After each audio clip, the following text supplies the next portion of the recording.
ഈ ക്രിസ്മസ് ദിനത്തിൽ ഞാനുള്ളത് തിരുവനന്തപുരം ജഗതിയിലെ പുതുപ്പള്ളി ഹൗസിലാണ്. ആ പുതുപ്പള്ളി ഹൗസ് എന്ന് കേൾക്കുമ്പോൾ തന്നെ പ്രേക്ഷകർക്കറിയാം ആരായിരിക്കും എന്നോടൊപ്പമുള്ള അതിഥിയെന്ന്. 50 വർഷം മുമ്പ് പുതുപ്പള്ളിക്കാർ നിയമസഭയിലേക്ക് അയച്ച കുഞ്ഞുഞ്ഞ് പിന്നീട് കേരളത്തിൻ്റെ മന്ത്രിയും പ്രതിപക്ഷ നേതാവും മുഖ്യമന്ത്രിയും കോൺഗ്രസിൻ്റെ അനിഷേധ്യ നേതാവുമൊക്കെയായി മാറിയ ശ്രീ ഉമ്മൻചാണ്ടിയും കുടുംബവുമാണ് ഈ ക്രിസ്മസ് ദിനത്തിൽ നമുക്കൊപ്പം ചേരുന്നത്. ഈ നിയമസഭയിലെത്തിയതിൻ്റെ 50ാം വാർഷികം ആഘോഷിക്കുന്ന വേളയിൽ കൂടിയാണ് ഇത്തവണത്തെ ക്രിസ്മസ്. നമസ്കാരം സാർ, എല്ലാവർക്കും ഹാപ്പി ക്രിസ്മസ് ആദ്യം. അപ്പോൾ ഈ ക്രിസ്മസ് എന്ന് പറയുന്ന സമയത്ത് പ്രതീക്ഷയുടേതാണല്ലോ അല്ലേ? അപ്പോൾ ഇത്തവണത്തെ ക്രിസ്മസിൻ്റെ സാറിൻ്റെ പ്രതീക്ഷ എന്താണ്?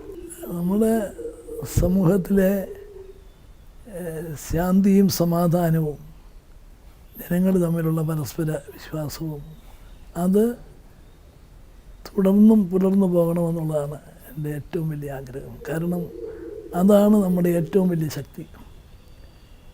അത് നഷ്ടപ്പെട്ടാൽ നമ്മുടെ എല്ലാം നഷ്ടപ്പെടും.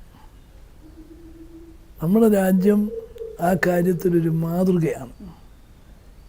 എല്ലാവർക്കും അവരവരുടേതായ വിശ്വാസങ്ങളുണ്ട്, അവരുടേതായ ആചാരങ്ങളും അനുഷ്ഠാനങ്ങളും ഉണ്ട്. അത് എല്ലാവരും അതിൽ ഉറച്ചു നിൽക്കുമ്പോൾ തന്നെ ഒരിക്കലും മറ്റുള്ളവരുടെ വിശ്വാസത്തെയോ അനുഷ്ഠാനത്തെയോ തള്ളിക്കളയോ നിന്ദിക്കുകയോ കാര്യം ചെയ്യത്തില്ല. അപ്പോൾ ഇതാണ് നമ്മുടെ ഏറ്റവും വലിയ ഒരു ശക്തി. അത് തകർക്കത്തക്ക വിധത്തിലുള്ള ചില ഒറ്റപ്പെട്ട സംഭവങ്ങൾ ചിലപ്പോൾ ഉണ്ടാകും. അതിൽ വേദനിക്കാത്തവരില്ല.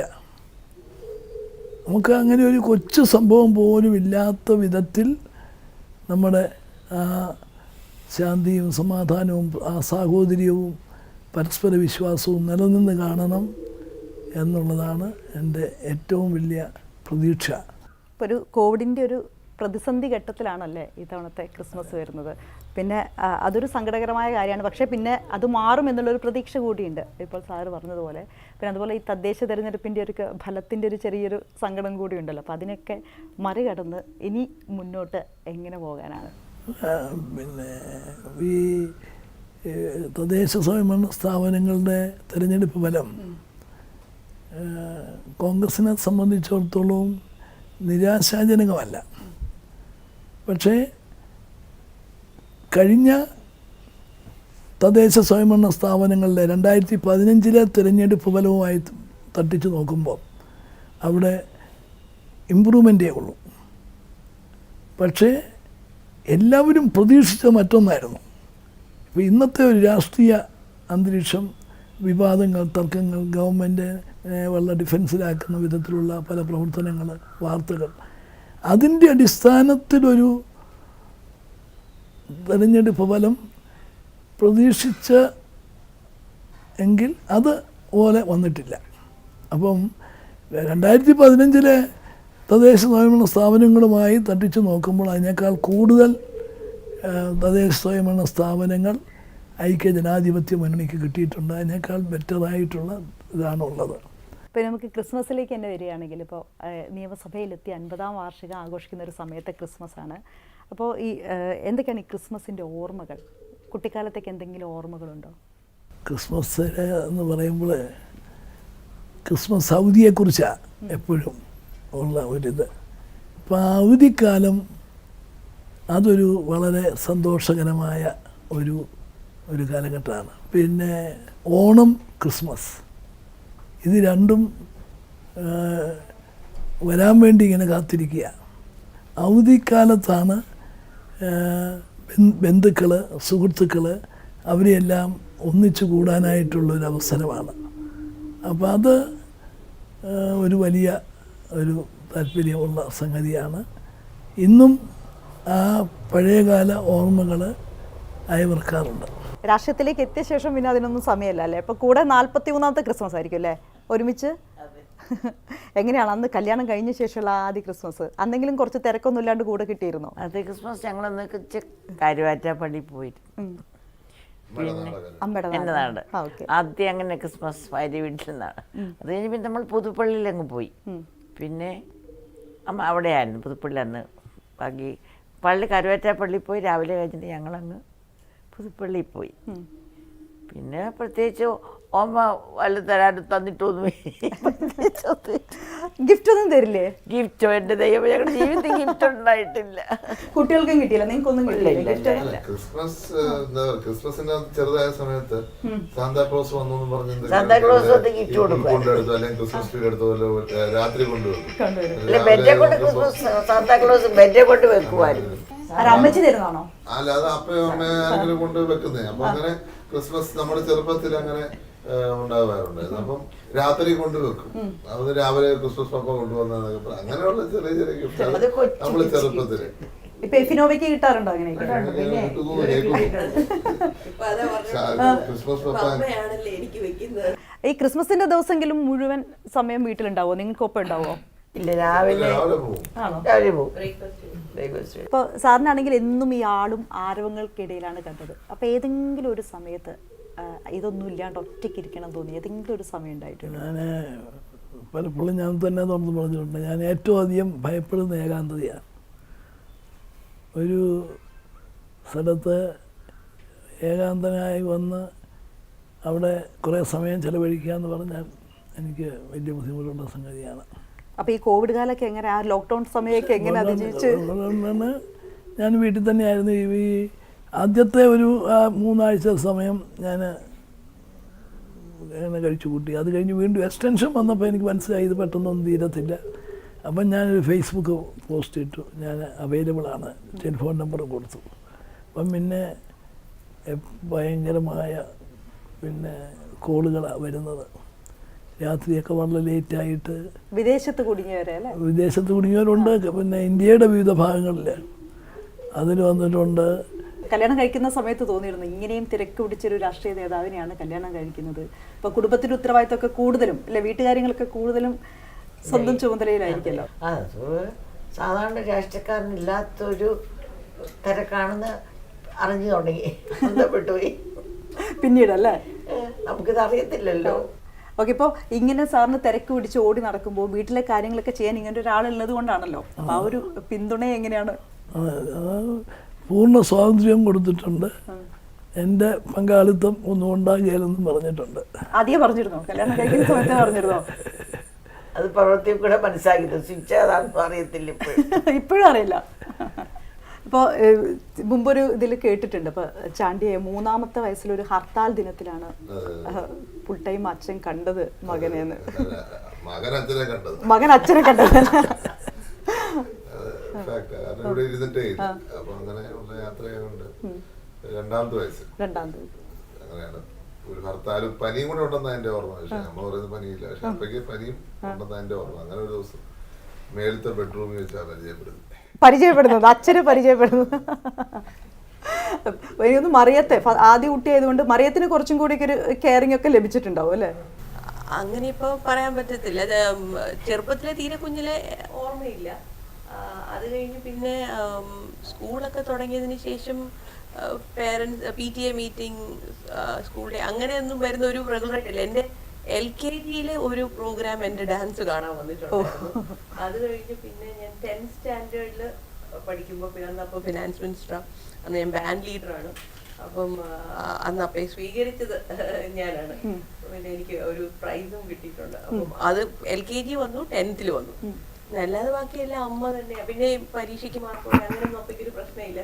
60% മുകളിൽ വാങ്ങിക്കരുതെന്നാണ് അപ്പൊ പറഞ്ഞുകൊണ്ടിരുന്നത്. അപ്പൊ പിള്ളേർക്ക് ടെൻഷൻ കൊടുക്കാതിരിക്കാൻ വേണ്ടി മറ്റേത് കോമ്പറ്റീഷനും കാര്യവും കൂടുതൽ മാർക്ക് വേണം, അല്ലെങ്കിൽ വീട്ടിൽ വഴക്ക് പറയും എന്നൊക്കെ ഒന്നും വരാതിരിക്കാൻ വേണ്ടി ഞാൻ പറയും ഒരാൾ പോലും 60% കൂടുതൽ മാർക്ക് മേടിച്ചുകൊണ്ട് ഇവിടെ വരരുത്. അപ്പം അവർക്ക് ടെൻഷനങ്ങ് മാറും. അപ്പോൾ ഈ കുടുംബത്തിൻ്റെ എല്ലാ ഉത്തരവാദിത്തം കൂടി തലയിൽ വരുന്ന സമയത്ത് എപ്പോഴെങ്കിലും പറഞ്ഞിട്ടുണ്ടോ നിങ്ങൾക്ക് ഈ രാഷ്ട്രീയ പ്രവർത്തനം കുറച്ച് നേരമെങ്കിലും ഇടവേള എടുത്തോട്ടെ എന്ന് എപ്പോഴെങ്കിലും പറഞ്ഞിട്ടുണ്ടോ? കുറച്ചുകൂടെ അത് ഞാൻ കണ്ടിന്യൂസ് ആയിട്ട് പറഞ്ഞിട്ടുണ്ട്. ഇത് പറ്റില്ല. അത് പിന്നെ ഈ ഭിത്തിയോട് പറഞ്ഞത് എന്തുകൊണ്ട് ഞാൻ പറയാം, ഈ ഭിത്തിയോട് പറയുന്ന റിയാക്ഷൻ ഉണ്ടാകത്തുള്ളതേ ഉള്ളൂ. അപ്പോൾ അതുപോലെ തന്നെ ഇപ്പോൾ ഒരു ഉമ്മൻചാണ്ടി സാറിൻ്റെ മക്കൾ എന്നൊരു ലേബലുണ്ട്, അത് വളരെ അഭിമാനം നൽകുന്നൊരു കാര്യം തന്നെയാണ്. അപ്പോൾ അതുപോലെ തന്നെ ഇപ്പോൾ കോളേജ് കാലത്തൊക്കെ എന്തെങ്കിലും ഒരു കുസൃതിയൊക്കെ ഒപ്പിക്കണം എന്ന് വെച്ചാൽ ആ ഒരു മേൽവിലാസം ചെറിയ രീതിയിലുള്ളൊരു ബാധ്യതയായി തോന്നിയിട്ടുണ്ടോ? വലിയൊരു ബാധ്യത തന്നെയാണ്, സ്കൂളിലും കോളേജിലും ഒക്കെ ബാധ്യത തന്നെയാണ്. അതിപ്പം ഇതൊരു എന്താ പറയുക, അത്ര എളുപ്പമല്ല മാനേജ് ചെയ്യാൻ. പക്ഷെ നമ്മൾ എന്തെങ്കിലും ഒരു കച്ചറയൊക്കെ ഒപ്പിച്ചാൽ വേഗം അച്ഛൻ്റെ പേരുമായിട്ട് റിലേറ്റ് ചെയ്തിട്ടാണല്ലോ അല്ലേ കാര്യങ്ങൾ പ്രചരിക്കുക. ഇവര് കച്ചവടം ഉണ്ടാക്കുന്ന പിള്ളേരല്ല നിങ്ങള് 3 പേര് കച്ചവടം. അല്ല അവർ കോൺഷ്യസ് ആയിരുന്നു അങ്ങനെ. അല്ല അത് ബൈ ബേർത്തായിട്ട് എനിക്ക് തോന്നുന്നു. എനിക്ക് ഒരു കുഴപ്പം ഉണ്ടാക്കിയിട്ടില്ല. പിള്ളേർ വന്ന് ഞങ്ങളുടെ അടുത്ത് ഒരു ആരെങ്കിലും കംപ്ലൈൻറ്റ് ചെയ്യാനോ ഒന്നിനും തിരിച്ചാൽ വന്നിട്ടോ നല്ല പിള്ളേരാന്നുള്ള ഒരു ഏബിലാണ് ഞങ്ങൾക്ക് എപ്പോഴും പിള്ളേരെ കുറിച്ച് കിട്ടിയിരുന്നു. അതിന് ഫുൾ ക്രെഡിറ്റ് കൊടുക്കണമല്ലേ, അവിടെ കൊടുക്കണമല്ലേ? അത് അപ്പയ്ക്കും ഉണ്ട് കേട്ടോ. അമ്മയാണ് ഇത് നമ്മളെ നോക്കി വളർത്തിയെങ്കിൽ അപ്പയ്ക്കും ആ ക്രെഡിറ്റ് ഉണ്ട്. തല്ലലും തലോടലും ഒക്കെ ഏൽക്കും ഒരു രാഷ്ട്രീയ നേതാവാകുന്ന സമയത്ത്. കല്ലേറ് കൊണ്ടിട്ടുണ്ട്, അതോടൊപ്പം തന്നെ ഒരുപാട് പുകഴ്ത്തലൊക്കെ ഏറ്റിട്ടുണ്ട്. അപ്പോൾ ഈ ഒരു ഇങ്ങനെ കല്ലേറ് വിവാദങ്ങളൊക്കെ വരുന്ന സമയത്ത് എപ്പോഴെങ്കിലും അസ്വസ്ഥമായിട്ടുണ്ടോ മനസ്സ്? നമ്മളൊരു തെറ്റ് ചെയ്തിട്ടില്ലെങ്കിൽ നമുക്കൊരു ദോഷം ഒരിക്കലും ഉണ്ടാവില്ല. നമ്മളൊക്കെ ഒരു ചെറിയ തെറ്റ് വന്നാൽ അത് എനിക്ക് വലിയ മാനസിക സംഘർഷവും വിഷമവും പ്രയാസമൊക്കെയാണ്. ഇല്ലെങ്കിൽ എനിക്കൊരു ടെൻഷനില്ല. കാരണം എനിക്കൊരു വിശ്വാസം എന്നാന്ന് ചോദിച്ചാൽ ഇത് ഇപ്പോഴത്തേക്കുള്ള നാളെ അത് മാറി അതിൻ്റെ സത്യം വരും എന്നുള്ള ഒരിത് അറിയാം. അതേ സമയത്ത് ഒരു പ്രസംഗത്തിൽ ഒരാളെ കുറിച്ച് പറഞ്ഞത് അത് ശരിയായില്ല, അതങ്ങനെ പറയാത്ത ആളാണ്. അതങ്ങനെ വേണ്ടായിരുന്നു എന്ന് ആ പ്രസംഗം കഴിഞ്ഞ് വരുമ്പം ആരെങ്കിലും ഒന്ന് പറഞ്ഞാൽ എനിക്കത് ടെൻഷനാണ്. അയ്യോ തെറ്റിപ്പോയോ ഇതാണ് എന്നുള്ളതാണ്. അതേ സമയത്ത് എന്നെക്കുറിച്ച് വളരെ വിവാദമായിട്ടുള്ള കാര്യങ്ങൾ വന്നാലും എനിക്ക് യാതൊരു ഇതുമില്ല. കാരണം സത്യം തെളിയും, നമുക്കൊരിക്കലും അതുകൊണ്ടൊരു ദോഷം ഉണ്ടാവില്ല എന്നുള്ളൊരു വിശ്വാസമാണ്. അപ്പോൾ ഈ വിവാദങ്ങളൊക്കെ വരുന്ന സമയത്ത് നമ്മൾ കുറച്ചുകൂടെ പിന്നെ ജനമധ്യത്തിലേക്ക് ഇറങ്ങുന്ന സമയത്ത് കുറച്ചുകൂടെ കോൺഷ്യസ് ആകും. അപ്പോൾ നമുക്കറിയാം, ഇപ്പോൾ ഏതെങ്കിലും ഒരു ഫോട്ടോ ഒക്കെ പ്രചരിച്ചാൽ മതി. ഇപ്പോൾ ഏതെങ്കിലും ഒരു ക്രിമിനൽ പശ്ചാത്തലമുള്ള ഒരാൾ ഇപ്പോൾ സ്വാഭാവികമായും ഒരുപാട് ആൾക്കാർ ചുറ്റും കൂടും. അപ്പോൾ അങ്ങനെയുള്ള ഒരാളുടെ ഒരു ഫോട്ടോ ഒക്കെ വെച്ചായിരിക്കും ചിലപ്പം പ്രതിപക്ഷത്തിരിക്കുന്ന ആൾക്കാരൊക്കെ ആക്രമിക്കാം. ഞാനിപ്പം പോകുമ്പോൾ എൻ്റെ കൂടെ സെൽഫി എടുക്കാൻ ആഗ്രഹിക്കുന്ന എല്ലാവരുടെ കൂടെയും ഞാൻ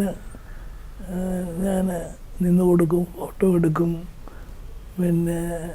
ഇനിയിപ്പം എന്തെങ്കിലും വന്നാലും ആളുകൾക്കെല്ലാം അറിയാൻ എൻ്റെ സ്വഭാവം ഇങ്ങനെയുള്ള ഇതാണ് എന്ന് അറിയാം. ഇപ്പോൾ എഫിനോവ അല്ല ഏറ്റവും കൂടുതൽ വാത്സല്യം ഏറ്റുവാങ്ങുന്ന ഒരാളായിരിക്കും അല്ലേ കുടുംബത്തിൽ തന്നെ? ആണോ? എന്താ സാറെന്താ ഗിഫ്റ്റൊക്കെ വാങ്ങിച്ചു തരാറുണ്ടോ? നീ ചോദിക്കാറുണ്ടോ, പറയാറുണ്ടോ? പറയാറുണ്ട്. അപ്പൊ പൈസ തരും, ഞാൻ പോയി മേടിക്കും. നിനക്ക് പൈസ തരും അല്ലേ? ഇപ്പൊ പൈസയൊക്കെ സൂക്ഷിക്കാൻ തുടങ്ങി. ആദ്യം പൈസയൊന്നും കയ്യിൽ വെക്കാറുണ്ടായിരുന്നല്ലോ. ഞങ്ങൾക്കൊന്നുമില്ല, മോന് മാത്രം. ആണോ?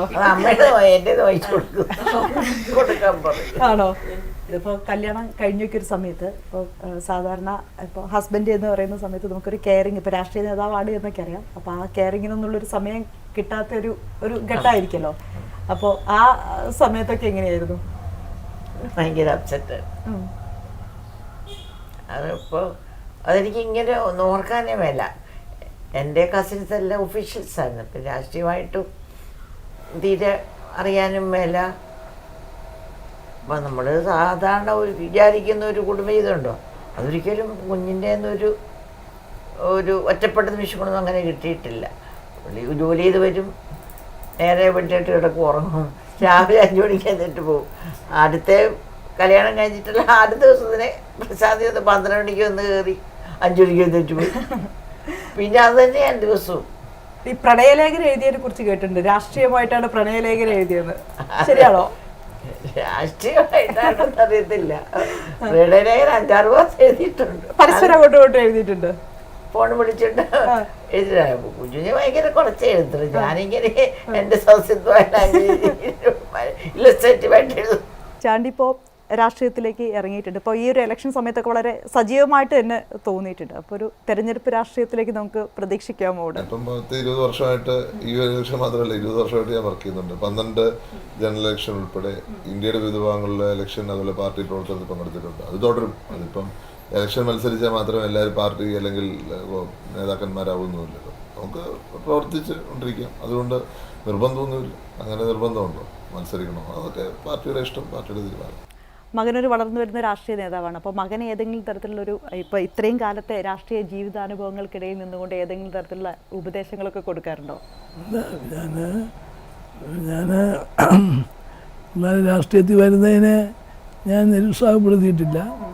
പക്ഷെ ഞാൻ പറഞ്ഞിട്ടുണ്ട്, അത് രാഷ്ട്രീയത്തിൽ എന്തായാലും അത് സ്വന്തം അധ്വാനത്തിലൂടെ സ്വന്തം പ്രവർത്തനത്തിലൂടെ അംഗീകാരവും കാര്യങ്ങളുമൊക്കെ വാങ്ങുക. എൻ്റെ ഒരു കെയർ ഓഫ് എന്നുള്ളത് പ്രതീക്ഷിക്കരുത് എന്ന് പറഞ്ഞിട്ടുണ്ട്. അവർ പ്രതീക്ഷിച്ചിട്ടുമില്ല. സ്വന്തമായിട്ടുള്ള പ്രവർത്തനങ്ങളാണ്. ഒരു ഉപദേശവും കൊടുത്ത് ഞാൻ കേട്ടിട്ടില്ല. അപ്പോൾ ഉമ്മൻചാണ്ടി സാറിനെ പോലെ തന്നെ മകനെ അങ്ങനെ കുറേ രാഷ്ട്രീയ പദവികളൊക്കെ കാണണമെന്നുള്ള ആഗ്രഹമുണ്ടോ? എൻ്റെ ആഗ്രഹം നമ്മൾ ചെറുപ്പം തൊട്ട് അല്ല അങ്ങനെ ഉണ്ടായിട്ടില്ല അല്ലെ, ചെറുപ്പം തൊട്ടുള്ള ആറ്റിറ്റ്യൂഡ് നമ്മൾ വർഷങ്ങൾ കഴിയുന്തോറും മാറിക്കൊണ്ടിരിക്കും. അപ്പൊ ഇപ്പൊ ഇത്ര പ്രായം ഇപ്പൊ എൻ്റെ മനസ്സിൽ ഒരു ആറ്റിറ്റ്യൂഡ് ചേഞ്ച് വന്നിട്ടുണ്ട്. അപ്പോൾ പണ്ടൊക്കെ ആണെങ്കിൽ പിള്ളേർ നല്ല നിലയെത്തും. ഏത് നിലയെത്തുമെന്ന് വെച്ചാൽ എനിക്കറിയത്തില്ല. ഇപ്പോഴുള്ള എൻ്റെ വിചാരം എന്താ, ദൈവം ഏത് നിലയിലാകും അല്ലെങ്കിൽ ഞാൻ തൃപ്തിപ്പെടും. സാർ എപ്പോഴും ഇങ്ങനെ പ്രസംഗിച്ചും അതുപോലെ തന്നെ ഇങ്ങനെ അഭിമുഖങ്ങളിൽ മറുപടി പറഞ്ഞൊക്കെ കേട്ടുള്ളൂ. പക്ഷെ ഇതുവരെ ഒരു പാട്ട് പാടി കേട്ടിട്ടില്ല. ഞാനുമായിട്ട് വളരെ വിദൂര ബന്ധമായിരുന്നു. വിദൂര ബന്ധമാണല്ലേ? ഒരു പാട്ട് പോലും മനസ്സിലില്ല. ഇല്ല. മറിയക്കുട്ടി പാടിക്കും. അപ്പോൾ മറിയത്തിന്റെ ഒരു പാട്ട് നമുക്ക് കേട്ടാലോ? യഹൂദിയായിലെ ഒരു ഗ്രാമത്തിൽ ഒരു ധനുമാസത്തിൻ കുളിരും രാവിൽ രാപ്പാർത്തിരുന്നു രജപാലക ദേവഗാനം കേട്ടു ആമോദരാ. ഉമ്മൻചാണ്ടി സാർ 5 പതിറ്റാണ്ടായി പുതുപ്പള്ളിയിൽ തന്നെയാണ് നിൽക്കുന്നത്. അപ്പം കേരളത്തിന് മുഴുവൻ ഈ പ്രചാരണത്തിന്റെ സമയത്തൊക്കെ പോകേണ്ടി വരും. അപ്പോൾ പുതുപ്പള്ളിയിൽ നോമിനേഷൻ കൊടുത്താൽ തന്നെ പുതുപ്പള്ളിക്കാർ എന്നെ വളരെ കരുതലോടുകൂടി നിയമസഭയിൽ എത്തിക്കും എന്നുള്ളൊരു ആത്മവിശ്വാസമുണ്ട്. തികഞ്ഞ ആത്മവിശ്വാസമുണ്ട്. ആ ആത്മവിശ്വാസത്തിനനുസരിച്ച് ജയിപ്പിക്കുക മാത്രമല്ല, നല്ല ഭൂരിപക്ഷത്തോടു കൂടി ജയിപ്പിക്കുക അവർ തയ്യാറായിട്ടുണ്ട്. അതെൻ്റെ ആദ്യത്തെ തിരഞ്ഞെടുപ്പിലൂടെയുള്ള ഒരു ബന്ധമാണ്. ആദ്യത്തെ തിരഞ്ഞെടുപ്പെന്ന് പറയുന്നത് അത് ജനങ്ങളുടെ തിരഞ്ഞെടുപ്പായിരുന്നു. അന്ന് ഞാൻ സ്കൂളിൽ പഠിച്ചങ്ങോട്ട്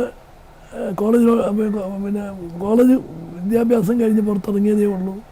എനിക്ക് രാഷ്ട്രീയവും ആയിട്ടൊരു ബന്ധവുമില്ല, തിരഞ്ഞെടുപ്പുമായിട്ട് അത്ര പോലുമില്ല.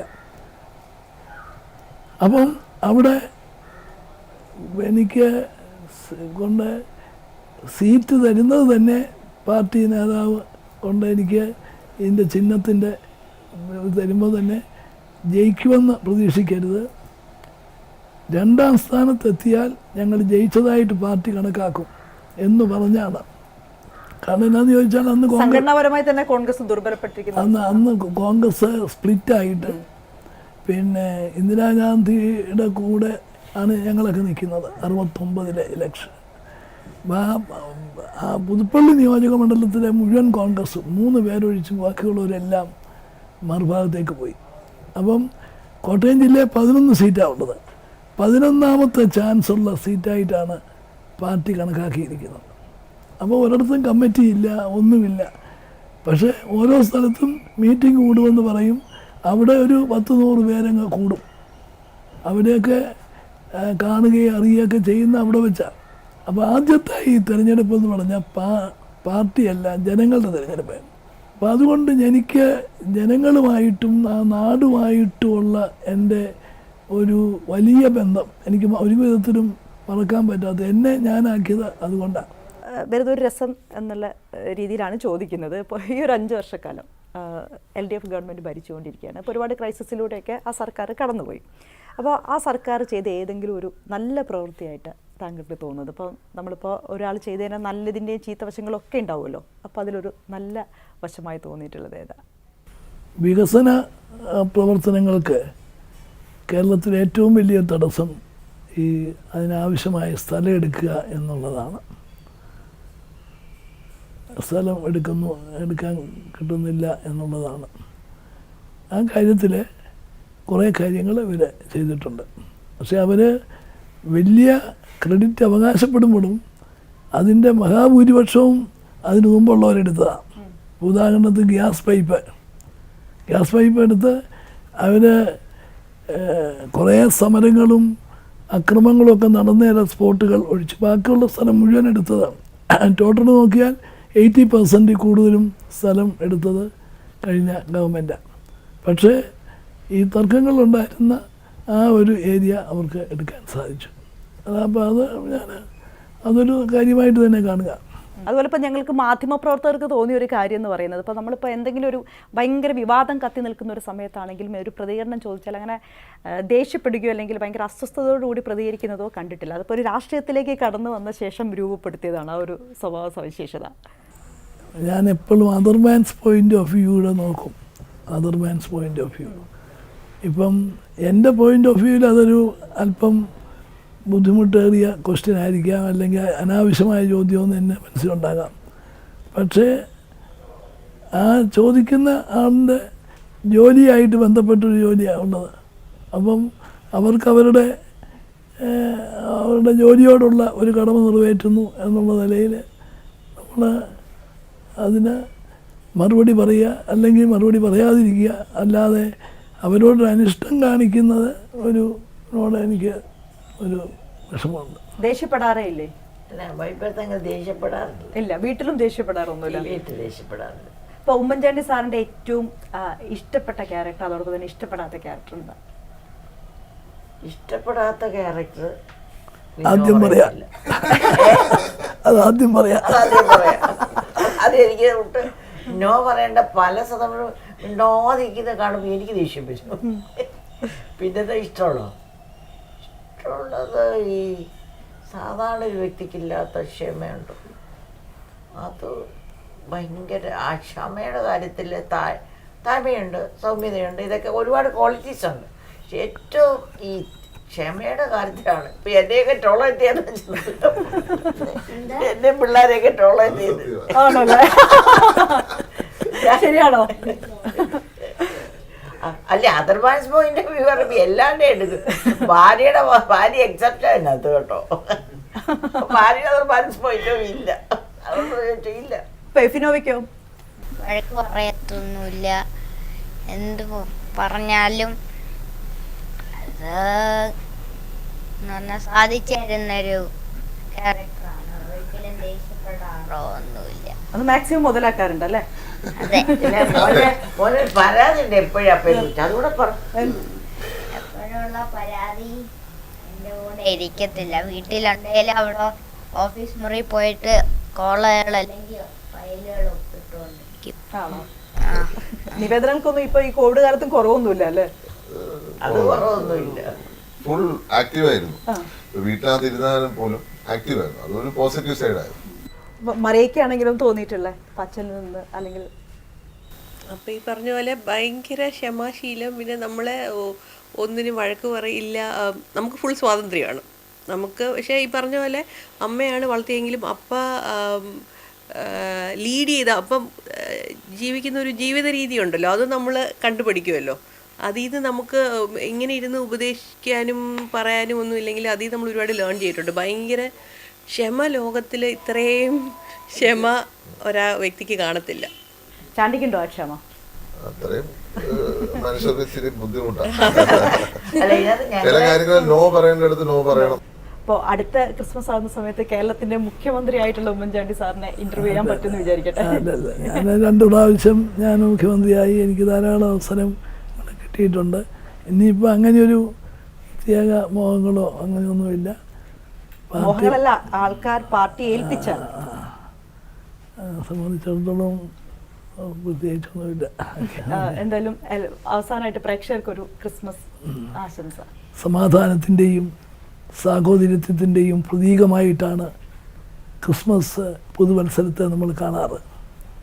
യുദ്ധങ്ങൾ പോലും, രാജ്യങ്ങൾ തമ്മിലുള്ള യുദ്ധങ്ങൾ പോലും നിർത്തിവെച്ച് സമാധാനത്തിനുള്ള സാഹചര്യം സൃഷ്ടിക്കുന്ന ആ ഒരു കാലഘട്ടം നമ്മൾ ഓരോരുത്തരുടെയും മനസ്സും ജീവിതവും ഏറ്റവും സന്തോഷകരവും സമാധാനപൂർവ്വമായി തീരട്ടെ എന്ന് ഞാൻ ആശിക്കുന്നു.